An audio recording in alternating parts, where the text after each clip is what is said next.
자, 우리 계속해서 지금 사무엘상 시리즈를 이어가고 있습니다. 저번 시간까지 이제 사무엘의 시대 정점을 찍었고요.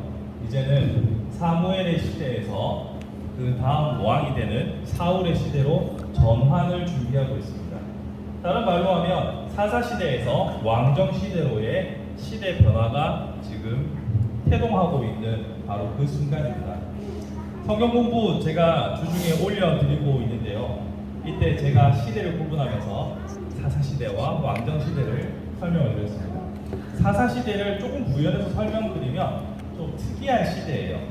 지도자가 따로 없고 12개의 족속이 12개의 지파가 각기 자생하는 가운데 특별한 일이 있을 때 나타나는 비상대책위원장 같은 것이 바로 사사죠. 이런 사사 시대에서 이제는 고정적으로 자리를 항시 차지하고 있는 왕, 그리고 세습이 되고 대물림이 되는 그런 왕정 제도를 이스라엘이 택하게 되는 그 기로에 서 있는 것이 바로 이 8장이 되겠습니다. 이 8장을 보시면 시작은 이렇게 시작이 돼요. 사무엘의 아들들이 사고를 칩니다. 마치 자신의 스승 엘리의 아들들이 사고를 쳤던 것처럼 본인은 스승보다 청출어라 더욱더 나은 제자의 모습이었지만 자식 교육만큼은 그 스승의 어리석었던 모습을 닮아가는 안타까운 모습이 있었습니다. 그래서 그 아들들이 사고를 쳐요. 불법을 하고 돈을 횡령하고 여러 가지 모습들이 나타나니까 사람들이 이제 불만을 쏟아내기 시작하는 거죠. 당신의 아들들로는 이 나라를 맡길 수 없습니다. 근데 이게 좀 특이하긴 합니다. 사사시대, 사사시대는 사사가 비상대책위원장이라고 했잖아요. 비교적 사무엘은 오랜 시간 동안 그 자리를 지켜왔습니다. 물론 전례도 있어요. 기드온 같은 사사는 사무엘처럼 오랜 세월 동안 다스리기도 했거든요. 자, 그런데 그 아들들이 사고를 쳐서 그 아들들한테 나라가 맡겨지는 걸 못 보겠습니다 라고 말하니까 사무엘이 기분이 몹시 상했다라고 성경에 나와 있어요. 그래서 처음에는 사무엘도 어쩔 수 없는 아버지구나 라고 생각을 했습니다. 그런데요, 이렇게 백성들이 당신의 아들들을 보니까 이거 맡길 수 없습니다. 다른 나라처럼 왕정을 세웁시다, 왕을 세웁시다 라고 말했을 때 하나님께서 사무엘에게 뭐라고 말씀하시냐면 7절에 이렇게 말씀하세요. 여호와께서 사무엘에게 이르시되 백성이 내게 한 말을 다 들으라. 이는 그들이 너를 버림이 아니요. 그러니까 부모에게 자식은 안 그렇지만 한몸 같은 거잖아요. 그러니까 누가 내 자식을 건드렸어요. 그러면 나를 건드린 것과 같은 거죠. 누가 내 자식을 욕해요. 나를 건드린 것과 같은 거죠.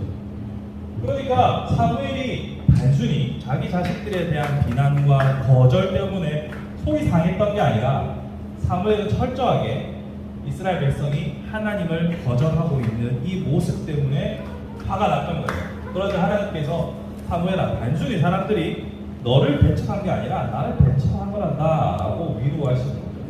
그러면서 사무엘의 예상과는 다르게 하나님께서 왕 세우라고 해라 라고 하십니다. 여기서부터 우리는 좀 혼란스러워요.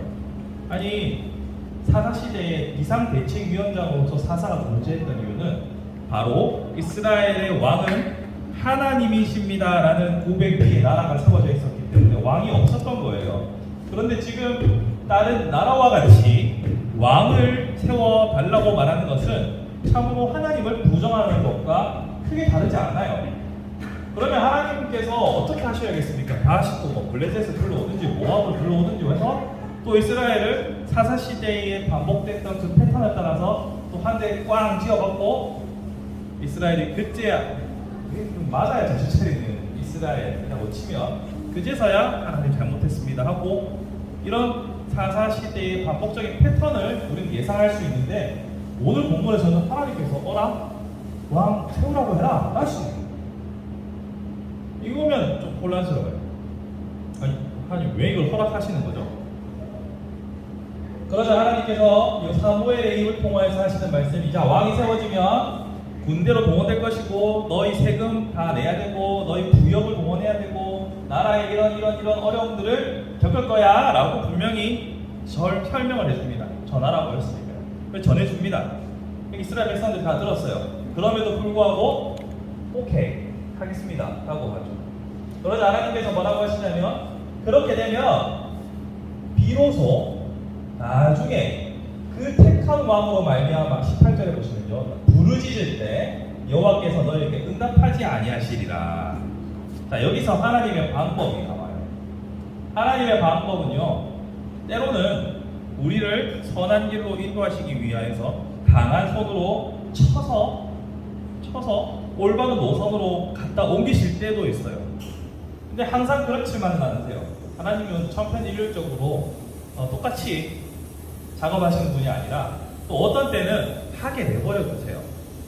여기 내버려 두시고 거기서 치고 바치고 죽도록 고생하고 난 다음에 내가 잘못 선택했구나 라는 결론에 도달하게 하기도 하세요.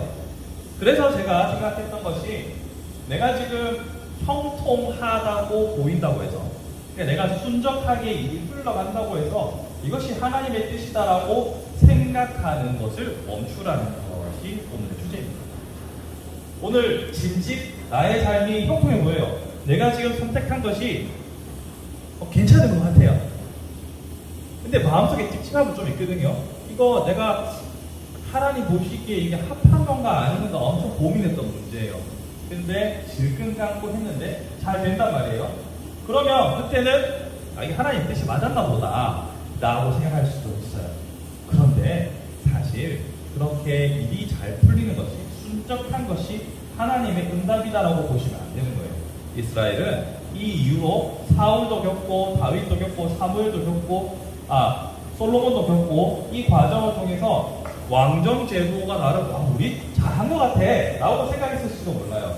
하지만 세월이 흘러 결국 다윗의 길대로 행하지 않았던 그 왕들 때문에 북이스라엘은 영원히 멸망했고 남유다는 바빌론의 포로로 끌려가야 하는 치욕의 역사를 경험하게 되었습니다. 그리고 나서 그들은 훗날 우리의 왕은 하나님이시구나 라는 여호와께로 돌아가자라는 강력한 운동으로 바리새인까지 이어지게 되는 겁니다.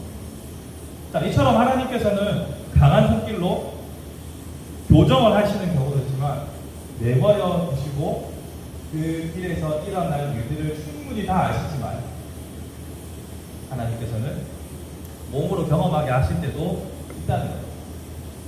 그러니까 이렇게 하나님을 생각해 보면 너무나도 인격적인 분이라는 것을 느껴요. 왜냐하면 사람도 그렇게 잘못하면 무조건 탁탁탁 때리고 쳐서 강제적으로 끌고 가는 사람이 없잖아요. 아무리 좀 강한 사람이라고 해도 어떤 때는 푸시했다가 어떤 때는 또 그래 네가 겪어봐야 알지 하고 했다가, 이런 인간적인 멘트라고 하면 너무 좀 표현이 그렇지만 그런 인격적인 하나님을 더욱더 느낄 수 있는 부분이기도 합니다. 그래서 우리는 생각하셔야 되는 게, 우리의 지금의 형통함이 우리의 온전함을 보장하지 않는다는 것을 기억하셔야 돼요. 그렇기 때문에 우리는 매 순간순간 우리 자신을 정말 현미경처럼 살펴볼 필요가 있어요. 하나님께서는 우리에게 영시적으로 이래라 저래라고 안 알려주시잖아요. 그러니까 해봐, 그래, 한번 경험해봐, 이렇게 하실 때가 많단 말이에요. 그런 순간에 나를 이끌고 있는 것이, 나를 주도하는 힘이 나의 욕망인지 아니면 하나님의 뜻인지 분별하는 것은 참 어렵습니다. 그렇기 때문에 내가 지금 하나님께 아무런 압박을, 아무런 처벌을 받고 있지 않다는 것은 나는 괜찮은 것보다 라고만 생각하기에는 너무 인생이 복잡한 거죠. 여러분, 제일 억울한 것 중에 하나 그런 거잖아요. 악인들이 빨리 심판을 안 받아요. 잘 먹고 잘 살아요. 저런 개 아들놈 같은 사람들은 좀 죽었으면 좋겠는데, 좀 뭔가 벌을 받았으면 좋겠는데 잘 먹고 잘 살아요. 그런 걸 보고 있자니 속이 부글부글 막 끓잖아요. 하나님 왜 쟤들은 가만히 두는 거죠? 저는 이렇게 힘든데, 이런 생각 많이 들잖아요. 반대로 적용해보니까 우리도 마찬가지예요. 죄는 다 죄잖아요.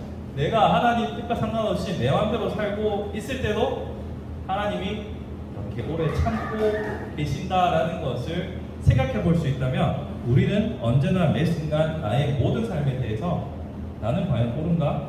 나는 과연 다른 길로 가고 있는가? 생각하게 되는 거예요. 그래서 하나님과 기도로 교제하는 시간, 묵상하는 시간이 중요한 거예요. 그런 시간들이 멈춰서서 생각하는 시간이 없으면 지금 내가 어디로 가고 있는지 어떻게 알겠어요? 고민하지 않으면 지금 나의 상태, 나의 생각 구분하기 힘듭니다. 그래서 신앙이 없는 사람들도 명상이라는 걸 해요. 우리는 묵상하고 목회들은 명상하죠. 명상이라는 걸 합니다. 신앙이 없는 사람들도 멈춰서서 생각하는 걸 합니다. 말로만 하는 명상이 아니라 진짜로 생각하고 고민하고 한 번쯤 자신을 돌아보려고 애를 써요. 왜냐하면 자기들도 생각하는 나름의 도덕적 기준이 있거든요. 근데 우리는 말씀이라는 엄밀한 기준이 있단 말이에요. 그런데도 이 말씀을 중심으로, 이 기준을 중심으로 생각하지 않는다. 그렇다면 우리는 세상과 무엇이 다르게 된다 이것이죠. 그렇기 때문에 우리는 명백하게 말씀 앞에서 우리 자신을 돌아볼 필요가 있습니다. 지금 내 눈에 보이는 현상만으로 나를 판단하는 것이 아니라 하나님께서 과연 내게 뭐라 말씀하시는지, 내게 요구하시는 바가 뭔지 구분할 필요가 있습니다. 우리 어린 친구들은 지금 제가 하는 말이 어려울 수도 있어요. 대신에 우리 친구들은 부모님 말씀 기준으로 하면 돼요. 왜냐하면 아직까지는 부모님이 대인이거든요. 나에게.